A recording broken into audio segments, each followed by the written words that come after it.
So thank you, Francois, and we'll let you start whenever you're ready. Appreciate the presentation for sure, and for you joining the Ventilation Matters team. Yeah, And with that being said, I'll just turn it over to you. Thank you again. thank you for the invitation. So I'm working in Quebec City. I'm a physician in ICU, in post-operative cardiac surgery and respiratory ICU. And I was trained in France, in Créteil, with Laurent Brochard, and then my fellowship in Toronto on NAVA device. And now I work on respiratory support, mainly my research on oxygen, humidification, and also CO2. That's why new logo of my lab, CO2, oxygen, and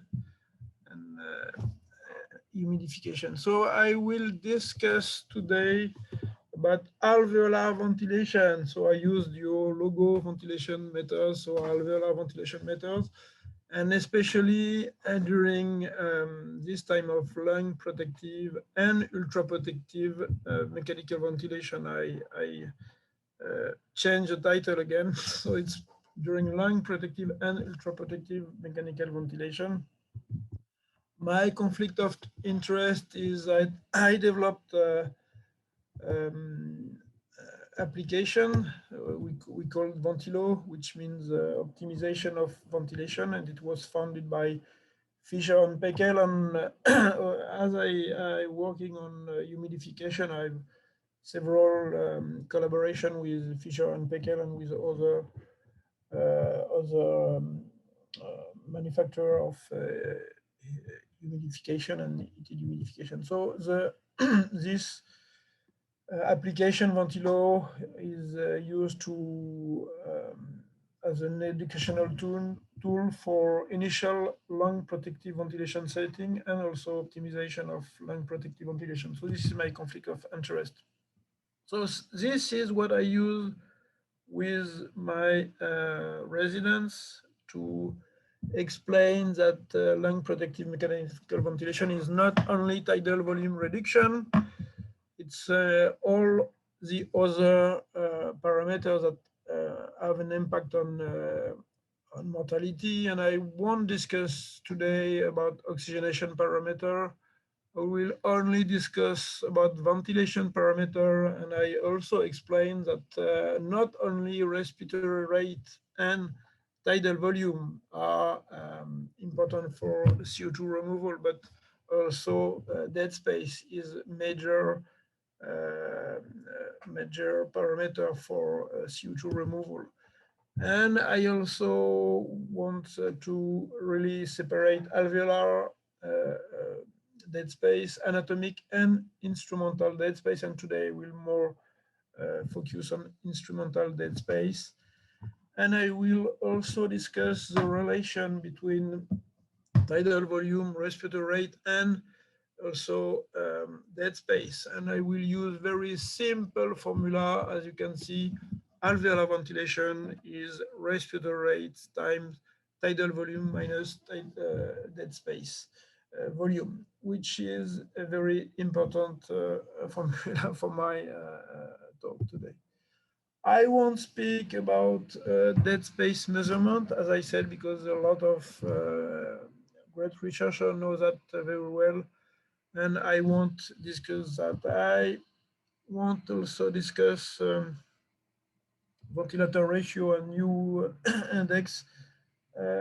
There are several reviews on dead space, you know, and I like the title of this one, The Waste of Breath. But in this review, they never mentioned instrumental dead space. And I think this is really a part of the dead space which is overlooked, and I think it's important to consider when we manage the patient.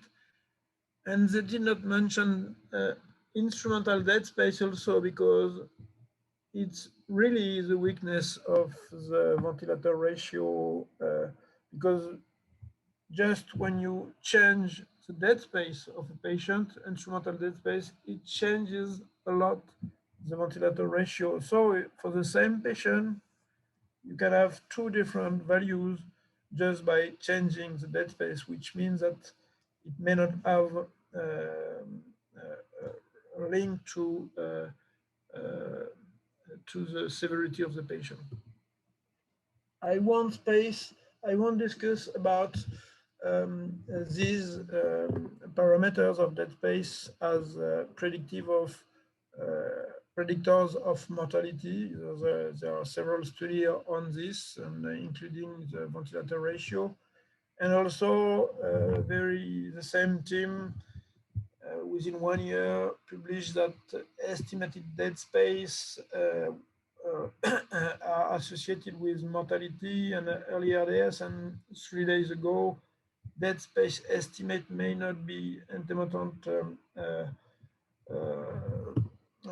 may not be associated with mortality in COVID ARDS. I'm not sure of the utility of this. I really want to focus on what is the impact of dead space on the patients, and especially instrumental dead space. So first, I would like to define better what I will discuss, because there's a lot of these definitions in the literature: respiratory, pulmonary, instrumental, mechanical, anatomic, artificial, many different, and it's important really to define this.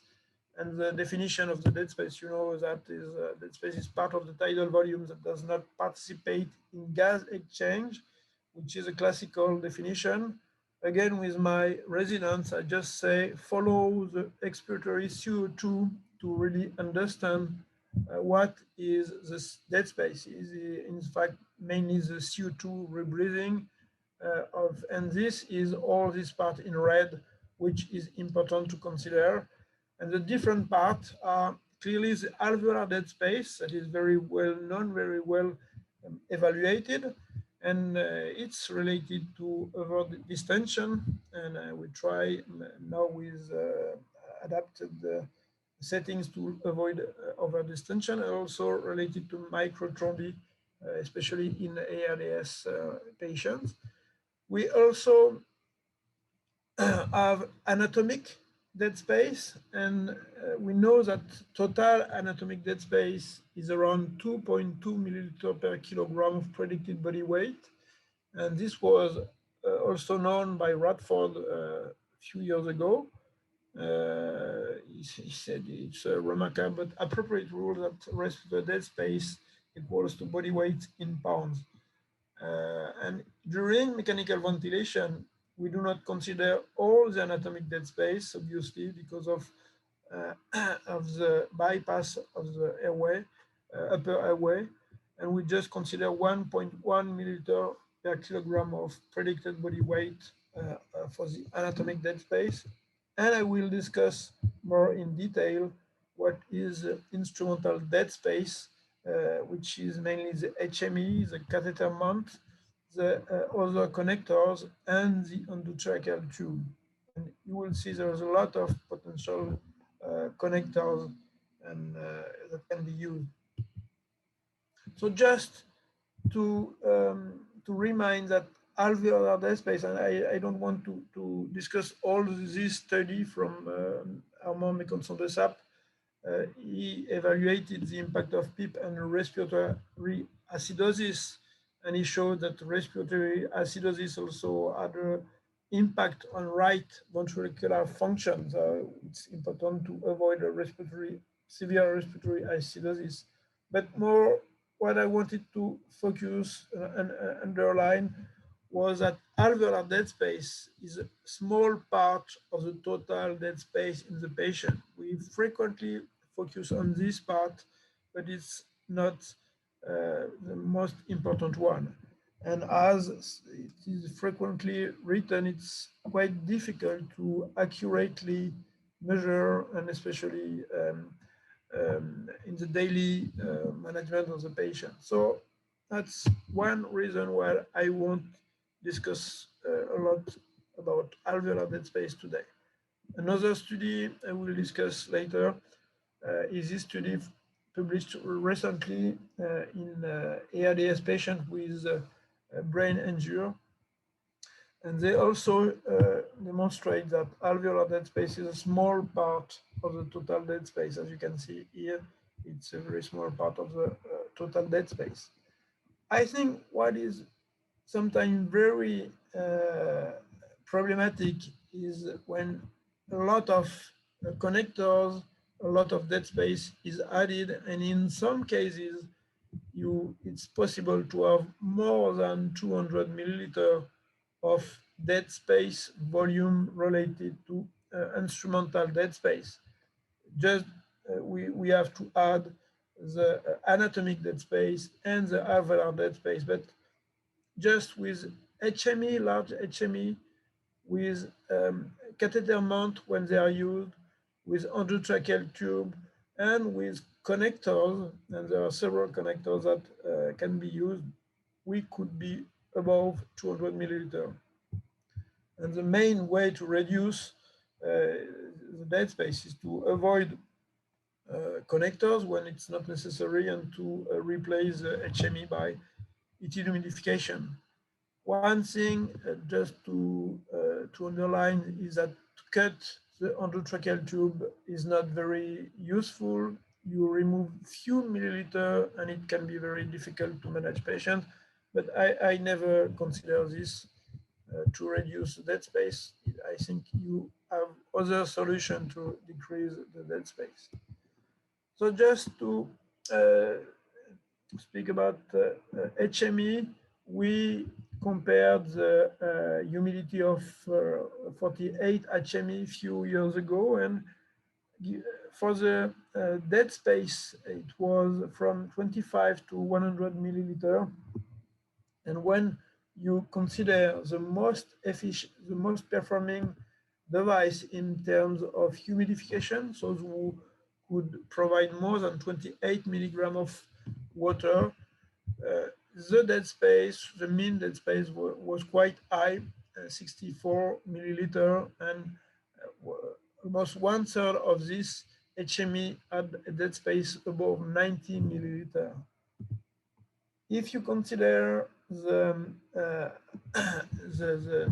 endotracheal tube or the tracheostomy, you can see that endotracheal tube has increased dead space, but it's not so high. Depends on the diameter of the endotracheal tube and the length of the tracheal tube. There are several publications on this, and it's probably not a solution to replace the endotracheal tube for tracheostomy just to reduce by 10 or 15 milliliter. It's clearly not a good practice, and it's not for that. So there are several interesting studies that evaluated the impact of dead space in the ARDS patient mainly. And this very interesting study from Jordi Montebo group showed that when you reduce the dead space, replacing the HME and the connectors, which was 90 milliliter, when you replace that by a heated humidifier, this was the first step of the experiment. And when during the third phase, you reduce tidal volume with heated humidifier to come back to the previous PCO2, you can have a major impact on patient. So here you can see the three conditions, and you can see the decrease of PaCO2. And in some patients, in the most severe patient, you have almost 15 millimeters of mercury of decrease for the PaCO2, and it was only in 30 minutes. And you can see the impact on PaCO2. So you decrease, the mean decrease was 6 millimeters of mercury when you reduce the dead space. And you can see that during the third phase, with lower tidal volume and reduced dead space, the PaCO2 was back to the initial value, which was the intent of the study. And you can see that the plateau pressure was reduced by 4 centimeters of water just thanks to the reduction of the dead space, which allowed a reduction of the tidal volume. You also see that this study was conducted, it was 15 years ago, and you can see that the tidal volume was quite high. The initial was around 8.3 milliliter per kilogram, and the respiratory rate was 20, which is not what we currently see in many of our ARDS patients. So this is interesting to see that even with low respiratory rate and with quite high tidal volumes, there is really a significant impact of dead space. This is also a paper that was published 18 years ago by a French team, and they decreased progressively the dead space from 120 to 0, dead space related to HME and to the closed suction system. And you can see it was 120 to 0 progressively in 10 ARDS patients. And in this population, you can see a huge reduction of PaCO2 from 80 to 63, 64 of PaCO2 and an increase in pH. And again, we can see that respiratory rate was quite low at this time. And we think that with current settings, the impact may be even more pronounced. And this is a list of all the studies. And again, we have an impact of instrumental dead space on PaCO2. You can see that tidal volume were usually very high. Just 2 studies with lower tidal volume, 6.9 in Pratt study and 5.3 in the Hinkson study. And there was in those studies quite impressive impact of dead space reduction. But again, in most of the study, the respiratory rate was quite low, below 20 or even lower.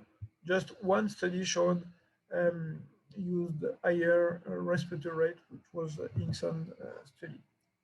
And again, Moran and Pitoni show that if you reduce the tidal volume and you also reduce the dead space, you can decrease the plateau pressure by approximately 4 centimeters of water. So the reduction of dead space in this study improved CO2 clearance and decreased the PaCO2 from 4 to 16 millimeters of mercury. If you want to keep PaCO2 steady, the reduction of dead space allows to decrease the tidal volume and to have a real impact on plateau pressure. And it's likely that with current settings, and we very frequently use much higher respiratory rate, much higher than 20 in ARDS patients, and sometimes higher than 30 per minute, we really think that the impact may be even higher in this patient. Just when you look at this simple formula, you will reduce the alveolar ventilation and increase a lot the dead space ventilation. What we also know is that more and more and progressively over time, we have a reduction of the tidal volumes in ICU and in the operating room, and we are currently around 4 to 6 milliliter per kilogram in ICU, and the tidal volumes are around 6 to 8 in operating room, and we don't know if we will keep on decreasing the tidal volumes, and I will discuss later about ultra-productive mechanical ventilation. So the question is about the respiratory rate. and about the minute ventilation. And it's clear that if we decrease the tidal volume, we will have to increase the respiratory rate. This is very obvious. So what is the minute ventilation in the operating room and in critically ill patients? So we have this kind of guidelines that were published in 1967, the Adelaide Ventilation Guide. And in this guide for patient under general anesthesia, the recommendation was to use 100 milliliter per kilogram per minute with some corrections, plus 10% if the temperature, the core temperature increases, plus 20% in the case of metabolic acidosis, and also increase in the case based on the volume of the dead space. And this is used for a very long time in anesthesia, and it's still used and it's still true, but we have not many data on for ICU patients. And I remember that with ASV ventilation, I frequently use this minute ventilation formula, but very frequently it was not adapted to patients. It was frequently much too low. So we recently published this paper, and we just reported the tidal volume and respiratory rate from different studies. And here you can see the studies in surgical patients. And again, in most of the study, we are around 100 milliliter per kilogram per minute for surgical patient. And this is already used in many operating room. And most frequently, we are between 10 and 6 milliliter per kilogram of tidal volume, and around 10 and 15 of respiratory rate. And what about critical care studies? We also use the same graph. You can see here the same graph, and we are above clearly 100 milliliter per kilogram. And in most studies, we are between 150 and 200 milliliter per kilogram per minute for the minute ventilation of this patient. And for most of the recent study and most of the lung protective ventilation group, we are above 20 per minute, and sometimes around above 30 per minute, and we are around 6 and sometimes below. You can see in blue here, this is the ultra protective mechanical ventilation with 4 milliliter per kilogram and a very high respiratory rate. And in this situation, we know that alveolar ventilation will be affected by this high respiratory rate, and the impact of dead space will be even higher in this situation with high respiratory rate and low tidal volume. So in COVID patients, we also have a lot of recent data in the last year, many publications on patients ventilated with COVID. And there is only one outlier I will discuss later, the BOTA study. But otherwise, most of the study shows that patients are between 150 and 200 milliliter per kilogram per minute in this specific population. And we recently submitted a paper from our experience in Quebec City during the first wave. We, in 2 different centers, we used HME in one center and heated humidifier in the other center for this population. And we have a few patients, only 6 patients in the HME group, but we have 14 patients in the heated humidifier group. And we can see that with HME, in spite of higher minute ventilation, we also have higher CO2 in this population. But also concerning this paper of Botta, which shows lower minute ventilation, we wrote a correspondence on this paper, and we asked about the the humidification device that was used in this study. And the authors answer that first we should have used mean ventilation, not median ventilation, and they're right. And they also show that most of the patients had heated humidifiers that could explain the lower value of minute ventilation in this population. So you can see 80% of this population had heated humidifiers. And again, you can see that with HME, the minute ventilation is higher, and the PSU2 is also higher despite higher minute ventilation. So in our study that was conducted in Quebec City, you can see the two groups of the patient, and you can see also that the minute ventilation, as I said, was higher with HME, and the PSU2 was higher with HME. And also you can see that was higher dynamic mechanical power with HME, which is a new index that could be discussed. And interestingly, in this population, there was a change in half of the HME patients, a change of humidification device due to respiratory acidosis.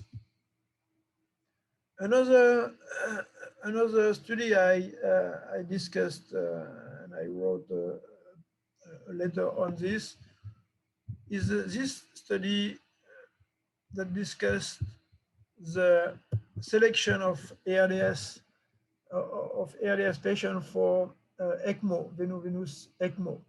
And they discuss the example of the patient with very severe respiratory acidosis, and they initiated veno-venous ECMO. And in the recommendation for the management of the patient and the choice of the patient, there is no mentions, nothing about optimization of dead space. And that's why we discuss this, because I think it's a real issue, and it's really overlooked. And many of my patients, just by a reduction of the dead space, you can increase a lot the pH and decrease the PSU2. So I took this picture as an example, and I know it's in my previous ICU in Europe, and I know it in many other ICU, it's this kind of dead space that is used with HME, with a catheter mount, and now we have a lot of connections. I think this one is really necessary. It's a closed suction connection, but there are a lot of other connections that maybe could be avoided. So this is for the flow. So with this ventilator, we need this, and connector probably for nitric oxide, and the large HME. So in terms of of data for this patient, you can see that alveolar ventilation, which is the efficient ventilation, is lower than dead space ventilation, again with simple calculation and without computing the alveolar dead space, because in all this calculation, I don't calculate alveolar dead space, so it can be even higher. The dead space ventilation is probably underestimated, and it's probably even higher, and the alveolar ventilation maybe even lower. So you can see very simple calculation. The dead space is instrumental dead space, anatomic dead space, and again, the alveolar dead space, which is not counted. And the dead space ventilation is above alveolar ventilation in this example. So should we call ECMO for this patient? It's clear that we have other solutions that, to call for ECMO in this situation. So how to optimize alveolar ventilation during long protective ventilation? First, you have to increase the dead space. Patient has already a very high respiratory rate, which is necessary, but it's also possible when you cannot increase more the respiratory rate, and when you don't want to increase tidal volume in this situation, you can do something about the dead space. And you can see you can decrease a lot the dead space by decreasing all the useless connectors, and 20 milliliter is for endotracheal tube, and also 10 milliliter for closed loop suctioning, not closed loop, excuse me, but closed suction system, which is I think necessary for this population. So just by reducing the dead space, you can see here the tidal volume, respiratory rate, and on this axis, you can see the alveolar ventilation for each setting. For this setting, which is 36 of respiratory rate and around 5 of tidal volume, you can increase a lot the alveolar ventilation just by reducing the, dead space. So you, again, with a very simple calculation, you increase the dead space. So it's clear that in this situation, the first step is not to call a perfusionist or surgeon, but it's called the respiratory therapist to decrease the dead space. In many patients, it's very efficient. And you see this review on extracorporeal life support during ARDS, and they the author proposed some criteria for some indication for ECMO, and for the patient with respiratory acidosis, they specify that this is with respiratory rate increased to 35 breaths per minute, and mechanical ventilation setting adjusted to keep plateau pressure below 32, but they have to add with minimized dead space, because it would not be acceptable to put ECMO on a patient if you don't go to this important step. And in some cases, it makes a real difference again. So now it's another view of with the same simple calculations, how to set ventilation to give a constant alveolar ventilation. And in this case, with a woman of 155 centimeter, with HME of 50 milliliter, and with connector around 20 milliliter, which is quite a medium dead space. Minute ventilation was 8.6, and it was around 150 milliliter per kilogram. And all these points provide the same alveolar ventilation. If you reduce the tidal volume to 5, you need to increase to 34 to get the same alveolar ventilation, just by simple math as I saw previously. And with different dead space, you have all these points that lead to the same alveolar ventilation. And you can see that with heated humidification and no other dead space, and with a large dead space, you have this combination of tidal volume and respiratory rate to get the same alveolar ventilation. And if we want 6 milliliter per kilogram, for example, this was the reference, this point was the reference for all the calculation. And you will need to decrease the respiratory rate if you reduce the dead space, and you will have to increase a lot the respiratory rate if you increase the dead space in this situation with quite large dead space, even if you can increase again dead space, because there is a lot of potential connections that can be added. If you want to decrease further the tidal volume, you can see that it's not possible anymore if you have a very large dead space to go beyond 5, to go at 5. Otherwise, you need to increase a lot the respiratory rate. And you see the very different respiratory rate at 5 milliliter per kilogram with this, again, simple formula. And for, if you want 4 milliliter per kilogram, which is, I don't know the exact definition, but which is considered by as ultra productive. We were not sure if it's necessary, but if you want to go to 4, it's possible only if you have a reduced dead space, like in this case. So let's now discuss briefly of ultra-productive ventilation. We know that there is a rationale for that. And if we reduce a lot tidal volume, it's likely that we will have a reduced biotrauma, and this was shown in this study. So there are some rationale, there are some studies to reduce the tidal volume and to use ultra-productive ventilation. So how is it possible to clear the CO2 if you want to be at 4, 3, or 2 milliliter per kilogram?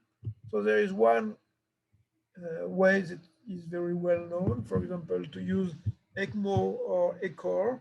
And this, in this study by Schmidt, the tidal volume was reduced from 6.4 with conventional mechanical ventilation to 3.7 milliliter per kilogram when using ECMO. And the other way, there are not many ways to clear the CO2, is to optimize mechanical ventilation and to increase, and sometimes to increase a lot, the respiratory rate, and to decrease the dead space, which in this case is feasible to use ultra-productive ventilation. There are few studies showing that with this strategy, it's possible to decrease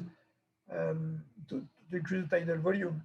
In this Retamal study, in 10 ARDS patients, it was possible to go from 6 to 4 milliliter per kilogram by increasing a lot the respiratory rate and by reducing, optimizing the dead space. And you can see in this study, you have very low tidal volume at 4 milliliter per kilogram, high respiratory rate, and you decrease the plateau pressure and the driving pressure.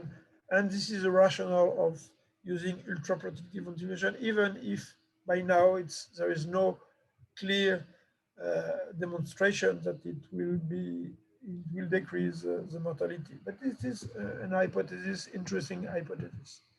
And you can see that even with very low tidal volume, there was no severe acidosis when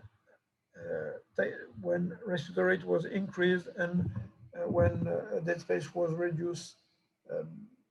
And another very interesting study, a major study on this discussion, is Richard study that was published 2 years ago. And in 35 patients with moderate to severe ARDS, the goal was to decrease the tidal volume without ECMO. And the initial settings, you can see the tidal volume was 6 and respiratory rate was 28 per minute. And you can see that at day 2, there was 2/3 of the patients that were very near 4 milliliter per kilogram, and 88% of the patient was at 5.2, which is very interesting. So it's possible to use lung protective ventilation without ECMO in this population, in ARDS patient, but only if you use in the protocol a reduction of the dead space, a minimization of the dead space, which is an important step to conduct this reduction of the tidal volume. And also, interestingly, there was some problem with severe acidosis in 1/3 of the patient.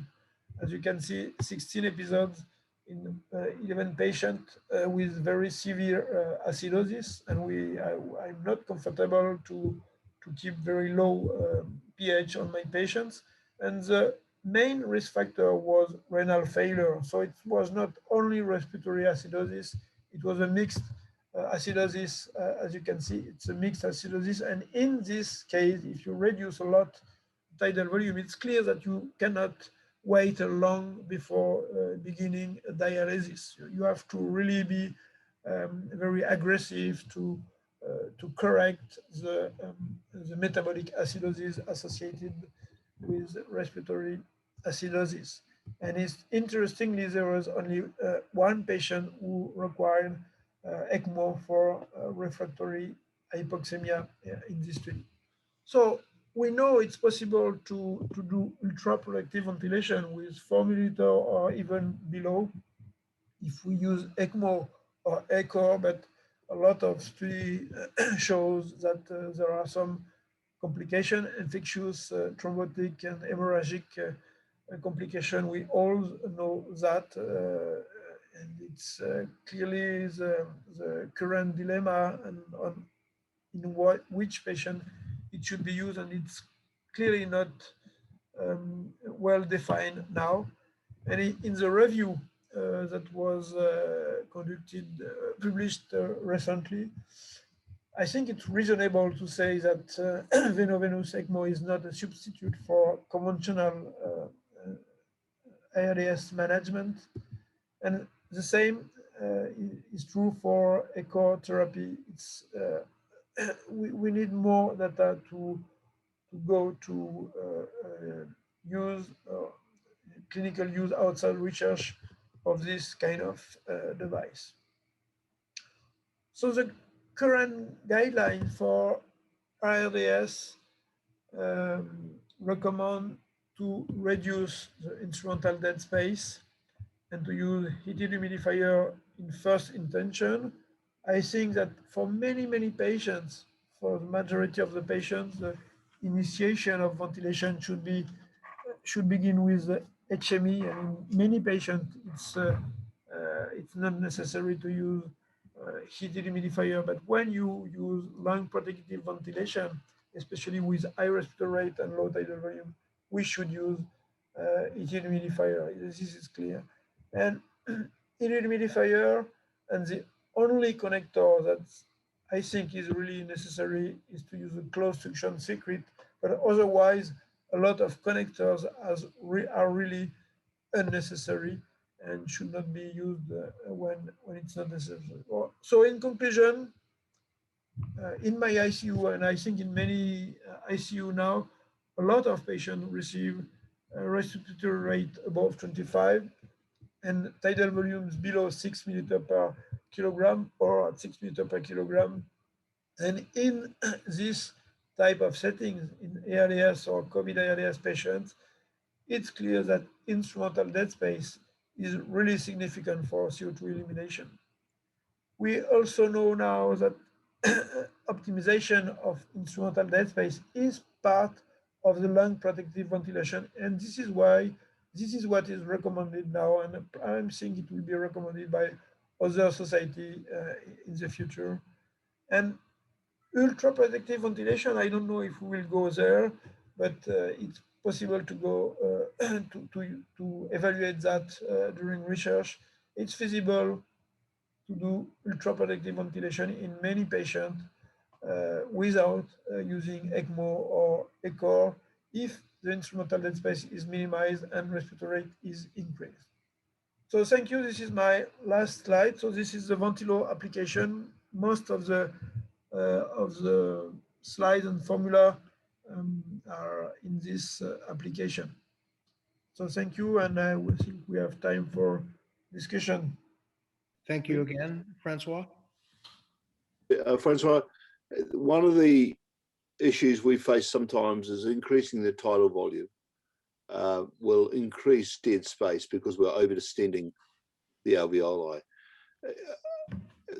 from what I understand, and I agree with what you're saying, that reducing the dead space gives us more optimal ventilation. But in some patients, when we change them over, we may be pushing them into a range when their alveolar stretch or distension is more than we want. And how do we study that, and how do we understand that a little bit better?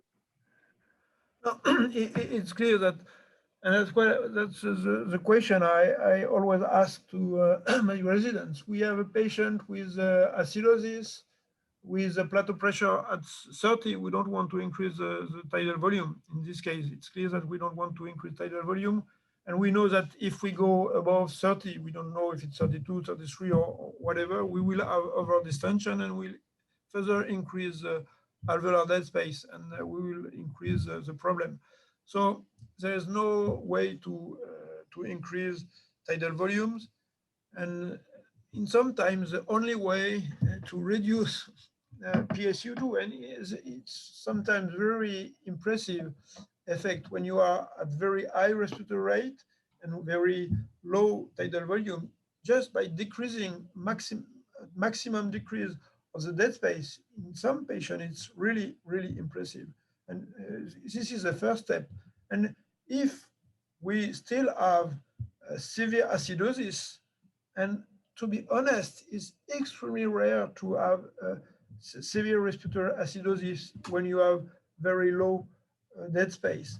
And it's clear that we need to be very aggressive, as I said, on metabolic acidosis, because mixed acidosis can occur. And if we really have no other solution, so we have to go to other methods like ECMO or echo. Why not? But it should be, I think, at the last step of the algorithm. Francois, yeah. So, I just got a question about, and it hasn't been discussed for a long time, is tracheal gas insufflation and other mechanisms to flush out the dead space. Whereabouts is that at the moment? Yeah, there was a lot of studies by Rischker on this. It's an interesting idea, but the problem is that you lose the impact just because you increase the tidal volume. It's a way to increase tidal volume because you don't touch on the tidal volume, but you will increase the volume you deliver. So there may be a certain effect on dead space washout, but it would be the same if you increase probably the tidal volume. And finally, it's not recommended that it's not used anymore, I think, because it's really something to increase the tidal volume. And in this case, you lose the impact of protective ventilation. Thanks. more a comment of relief, because as a pediatric intensivist, if I walk into an adult ICU, I'm always quite shocked to see how many connectors and tubings and etc. are attached at the end of the endotracheal tube in neonates and small children. We practice what you suggested for the, since I trained 30 years ago, that any additional dead space is your enemy to achieve optimal gas exchange. So I'm quite pleased to see advocating that dead space reduction is a key element, because we always had basically the humidification circuit or the ventilator circuit directly attached to the endotracheal tube, and even to the extent that end-tidal CO2 measurement is avoided in certain patients, that we say we only rely on blood gases, because even that additional dead space of the, the cuvette and connector is adding significant dead space if you have a 2 kilogram little post-op cardiac surgical patient. So I'm very pleased to see this. No, I agree, and it's even even more obvious in pediatric patient. All the volume are small, tidal volume are even smaller, so the impact of additional dead space is even higher. It's higher during controlled ventilation for CO2 removal, and during spontaneous breathing, it increases the work of breathing. It's clearly increase the work of breathing. So all the connectors should be, I think there is very, very few connectors that are useful, except for closed suction system. So the closed suction, I think, is really part of the management of ARDS patient, and this is a recommendation to avoid the de-recruitment. But otherwise, I don't see any additional connectors that are useful. Maybe in some specific population, for example, for trauma, brain trauma patient, the CO2, untitled CO2 could be interesting to keep to keep the patient in a certain range of untitled CO2 when you know the gap with PaCO2. But otherwise, I really don't see many indication for other connectors. I've got a question, I suppose, that would be, you know, today we read a lot more about mechanical power. Okay, so it's not just tidal volume, it's the I time, it's the flow, it's the rate, but obviously that's going to have an impact too on dead space, right? Because obviously, even if the minute volume is tidal volume times rate or whatever, what do you think about mechanical power and dealing with dead space? Because obviously one is stretch, but the dead space is maybe not somehow. I'm sorry, I don't understand what. Sorry, just making the point, Francois, or a comment for the group to comment on. So mechanical power, like Luciano Gattinoni has been discussing, is a combination of many things, right? But do they take into account the dead space with reducing power? I mean, is it a good question to ask or not? Because on one hand, you want to avoid stretch, I suppose. I mean, I know that Andreas has been involved, Ross has been involved in this discussion before, so. Yeah, I'm not sure to understand. I may answer that question. You know, yes and no. What you're asking is it's relevant.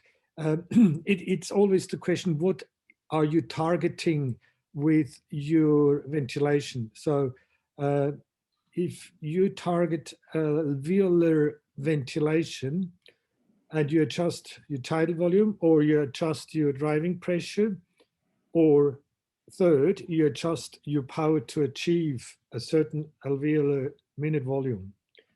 And in the end, it doesn't matter which setting you choose to target the alveolar minute volume, you still have to deal in the same way with the dead space. So if you're looking at the new modes that are basing or targeting alveolar minute volume, you still have to either an estimated so-called physiological dead space or anatomical dead space, or you need to have a measured dead space.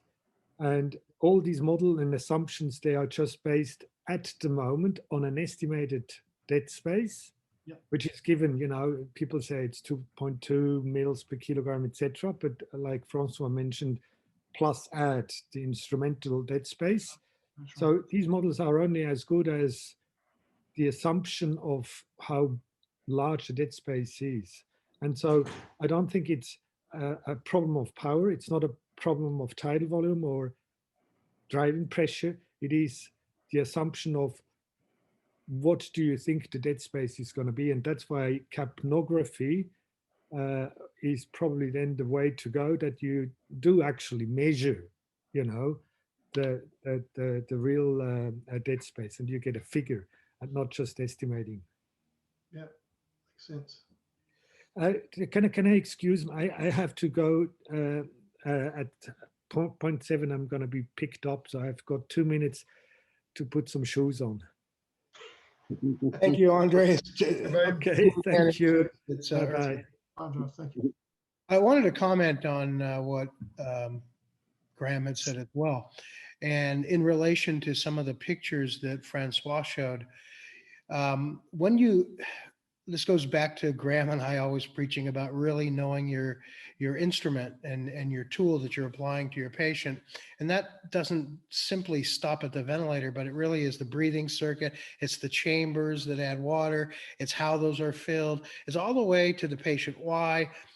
The one thing I noticed in some of the illustrations that Francois showed is in some cases, we have the opportunity or lack of opportunity to assess dead space because some of the tubing placed between the patient and the Y of the ventilator, where the ventilator is calibrated to deliver, also is of a variable nature. It has compliance of its own.